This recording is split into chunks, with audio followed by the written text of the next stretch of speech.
I'm going to tell about 2-3 stories. I'm going to keep it real short. Number one, put God first.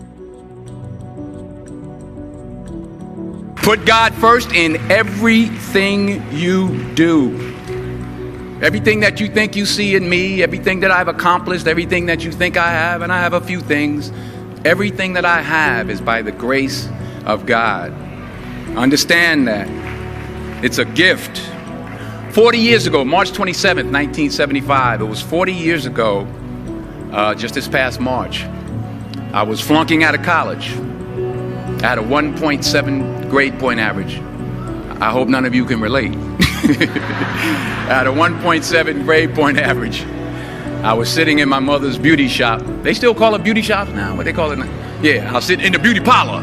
I was sitting in my mother's beauty parlor, and I'm looking in the mirror, and I see behind me this woman under the dryer.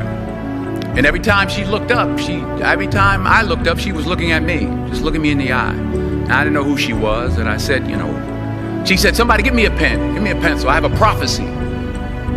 March 27, 1975, she said, boy, you are gonna travel the world and speak to millions of people. Now mind you, I was flunked out of college. I'm thinking about joining the army. I didn't know what I was gonna do, and she's telling me I'm gonna travel the world and speak to millions of people. Well, I have traveled the world, and I have spoke to millions of people. But that's not the most important thing, the success that I had. The most important thing is that what she taught me and what she told me that day has stayed with me since. I've been protected, I've been directed, I've been corrected. I've kept God in my life, and it's kept me humble. I didn't always stick with him, but he always stuck with me. So stick with him in everything you do. If you think you want to do what you think I've done, then do what I've done and stick with God. Number 2, fail big. That's right. Fail big. Today's the beginning of the rest of your life, and it can be very frightening. It's a new world out there. It's a mean world out there, and you only live once. So do what you feel passionate about. Take chances professionally. Don't be afraid to fail. There's an old IQ test, was 9 dots, and you had to draw 5 lines with a pencil within these 9 dots without lifting the pencil. The only way to do it was to go outside the box. So don't be afraid to go outside the box. Don't be afraid to think outside the box. Don't be afraid to fail big, to dream big.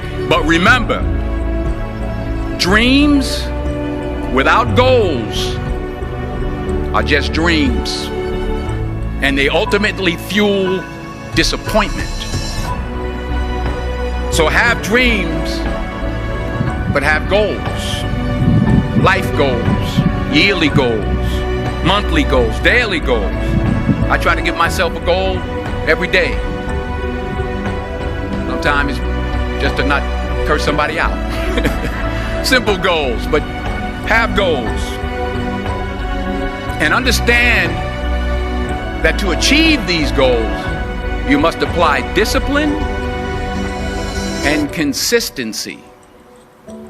In order to achieve your goals, you must apply discipline, which you have already done, and consistency every day, not just on Tuesday and miss a few days. You have to work at it every day. You have to plan every day. You've heard the saying, we don't plan to fail, we fail to plan. Hard work works. Working really hard is what successful people do. And in this text, tweet, twerk world that you've grown up in, remember, just because you're doing a lot more doesn't mean you're getting a lot more done. Remember that. Just because you're doing a lot more doesn't mean you're getting a lot more done. Don't confuse movement with progress. My mother told me, she said, yeah, because you can run in place all the time and never get anywhere. So continue to strive, continue to have goals, continue to progress.